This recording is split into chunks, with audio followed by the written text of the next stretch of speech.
From the Sun Belt Conference Bank Plus studio inside the Superdome, Jack Benjamin here with a look at today's Week 7 football slate.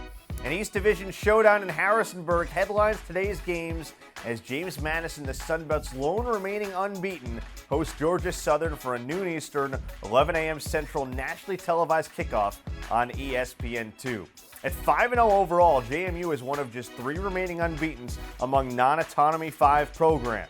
The Dukes, who come off their bye week, knocked off South Alabama 31-23 2 weeks ago to improve to 2-0 in Sun Belt play. Quarterback Jordan McLeod has spearheaded the Dukes offense that is averaging 38 points over its past 2 games.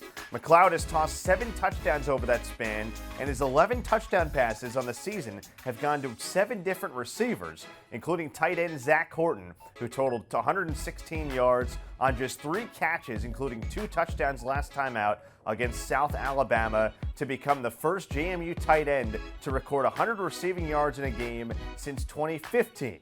The Dukes defense has been dominant against the run, allowing less than 1.5 yards per carry, while JMU also leads the Sun Belt with 23 sacks, led by defensive end Jalen Green, who paces the conference with 6.5 of his own.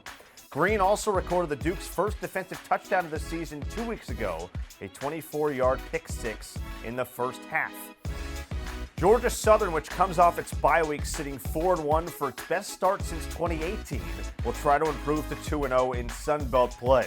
The Eagles opened conference action with a 38-28 home win 2 weeks ago against Coastal Carolina and will bring the conference's top-ranked passing attack to Harrisonburg, led by quarterback Davis Brin, who ranks 5th nationally with more than 320 passing yards per game. His top target has been Caleb Hood, who tallied a school record 12 receptions for 131 yards and a score in the win against Coastal. Georgia Southern's defense paces the Sun Belt, allowing just north of 20 points per game, and they added their first defensive touchdown of the season on linebacker Kadre Jackson's 20-yard pick six a few weeks back. Georgia Southern has won the last 8 meetings against James Madison, including a 45-38 triumph in their first matchup as Sun Belt foes in Statesboro a year ago, in which wide receiver Derwin Burgess Jr. caught the game-winning touchdown with just over a minute to play. Tonight, Center Parc Stadium takes center stage as Georgia State welcomes Marshall to Atlanta for a 7 p.m. Eastern, 6 Central nationally televised kickoff on ESPN2. Despite suffering their first loss of the season to Troy 2 weeks ago, Georgia State, at 4-1 overall, is off to its best start in program history. The Panthers have been paced so far by their defense, which is allowing fewer than 24 points per game, while also allowing just over 100 rush yards per game to rank 2nd in the Sun Belt. Marshall also comes off its first loss of the season after falling 48-41 in heartbreaking fashion at NC State a week ago, ending its 9-game winning streak. Quarterback Cam Fancher led the offensive outburst for the Thundering Herd, throwing for a season-high 315 yards and totaling 4 touchdowns in defeat. Marshall's defense racked up 3 more interceptions to run its Sun Belt leading season tally to 8, including a 27-yard pick six by defensive back Josh Moten in the first quarter. Georgia State will be seeking revenge from a season ago when Marshall rallied for a 28-23 win in Huntington in the first ever meeting between the 2 programs.